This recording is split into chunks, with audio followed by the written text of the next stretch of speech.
boys and girls, I have a book to read today to you that I consider a fun book. It's a rhyming book with lots of animals in it, and it's about animals who start to love reading. It's called Wild About Books.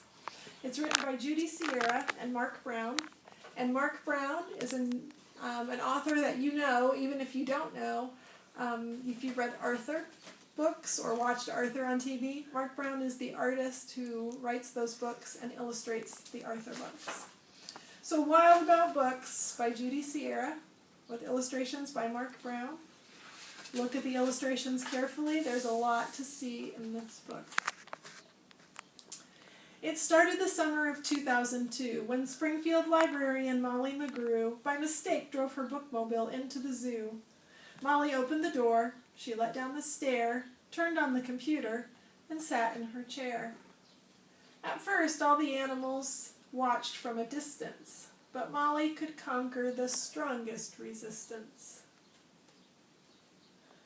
They're not sure why she's there or what she's doing, but by reading aloud from the good Dr. Seuss, she quickly attracted a mink and a moose, a wombat, an oryx, a lemur, a lynx, 8 elephant calves, and a family of skinks. Do you know what the skinks are? They're these blue lizardy looking animals in the bottom.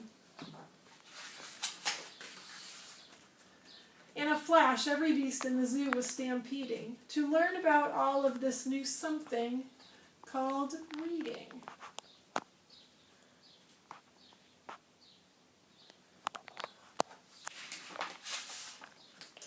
Forsaking their niches, their nests, and their nooks, they went wild, simply wild, about wonderful books, choosing thin books and fat books and cat in the hat books and new books and true books and heaps of how-to books. There's books that everyone can like to read. Look at all those different animals with different books. Giraffes wanted tall books, and crickets craved small books, while geckos could read only stick-to-the-wall books. The pandas demanded more books in Chinese. Molly filled their requests, always eager to please.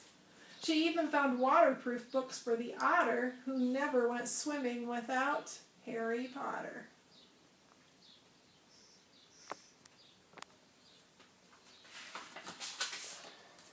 Raccoons read alone, baboons read in bunches, and llamas read dramas while eating their lunches.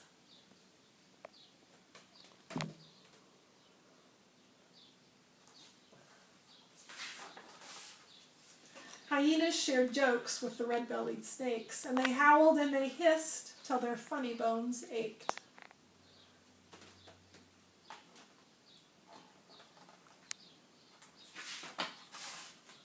A tree kangaroo who adored Nancy Drew began solving mysteries right there at the zoo, such as why were the bandicoots' books overdue?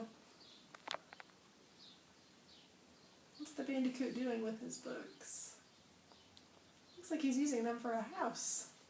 Maybe that's why they're overdue and he's not returned them. Gently, Molly taught lessons in treating books right. For the boa constrictors, squeezed Crichter too tight. Baby bunnies mucked up Goodnight Moon with their paws. Giant termites devoured the Wizard of Oz. Uh-oh. They need a lesson like we had at the beginning of the year about how to take care of our library books. And Bear's love of books was completely outrageous. They licked all the pictures right off of the pages.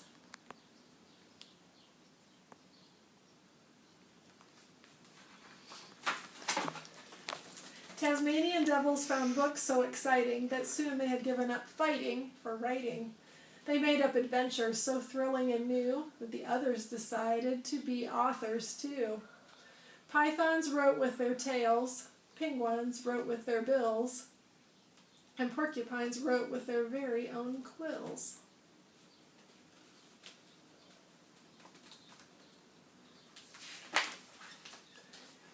At the new insect zoo, bugs were scribbling haiku. The scorpions gave each a stinging review. The walking stick wrote, "A cannibal twig silently devours a leaf, eating, not eaten."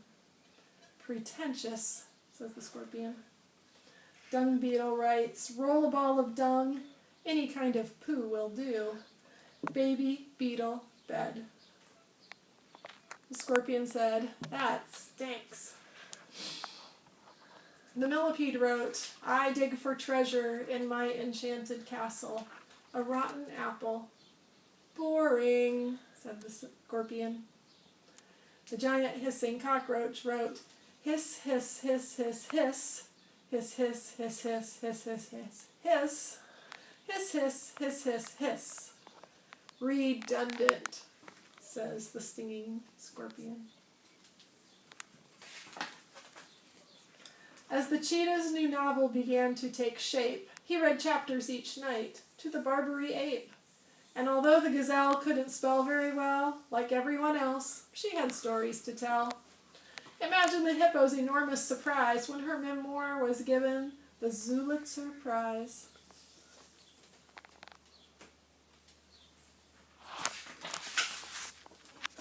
With so many new books, Molly knew what to do. She hired 12 beavers, a stork, and a gnu to build a branch library there at the zoo. Then the animals cried, "We can do it ourselves. We can check the books out. We can put them on shelves." And they did, and they do, up to this very day. 3 cheers for the Zoobrary. Hip, hip, hooray. When you visit the zoo now, you surely won't mind if the animals seem just a bit hard to find. They are snug in their niches, their nests, and their nooks, going wild, simply wild, for wonderful books. And I hope that this summer you will be going wild for books, boys and girls. Please keep reading. When your library opens, stampede to the library, get a free library card. Read books online, read books at home. Practice, practice, practice your reading. I want you all to love reading. See you later.